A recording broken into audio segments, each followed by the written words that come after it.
Enforce association Alappuzha ചാപ്റ്ററിൻ്റെ നേതൃത്വത്തിൽ association ദിനാചരണവും കുടുംബസംഗമവും നടന്നു. Chapter president wing commander retired S പരമേശ്വരൻ്റെ അധ്യക്ഷതയിൽ കൂടിയ പരിപാടി air vice marshal retired P K Sreekumar ഉദ്ഘാടനം ചെയ്തു. പ്രശസ്ത കഥാകൃത്ത് കെ സുധാകരൻ മുഖ്യപ്രഭാഷണം നടത്തി. യോഗത്തിൽ K Vidyadharan Unnithan, V Philip തുടങ്ങിയവർ പ്രസംഗിച്ചു. ചടങ്ങിൽ ചാപ്റ്ററിലെ ഒക്ടോജനറൈസിനെ ആദരിച്ചു.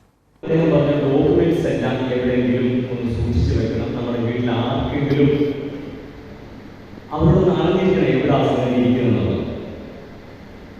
എൻ്റെ ജീവിതത്തിൽ ഒരു ചെറിയ അനുഭവം ഉണ്ടായപ്പോൾ പെട്ടെന്നല്ല കാര്യമാണ്, പക്ഷെ എന്നാലും കുറച്ചുകൂടെ സുഗമമായിട്ട് ആ ഡോക്യുമെന്റ്സ് ഒക്കെ വെക്കാമെന്ന് ഒന്ന് ഓർമ്മപ്പെടുത്തലായിരുന്നു അദ്ദേഹം. അപ്പോൾ ഡോക്യുമെന്റൊക്കെ ശരിക്ക് വെക്കുക. കുറച്ച് ധനം നമ്മൾക്ക് വേണ്ടിയും നമ്മളെ ആശ്രയിച്ചിരിക്കുന്നവർക്കും വേണ്ടി കരുതി വെച്ചതിന് ശേഷം മാത്രമേ അടിച്ചു പിടിക്കാവൂ.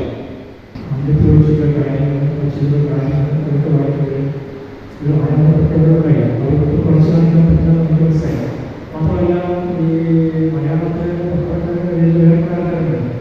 നിങ്ങൾക്ക് ഒരു വന്ദനമുണ്ട്, ഒരു ഏകി, പിന്നെ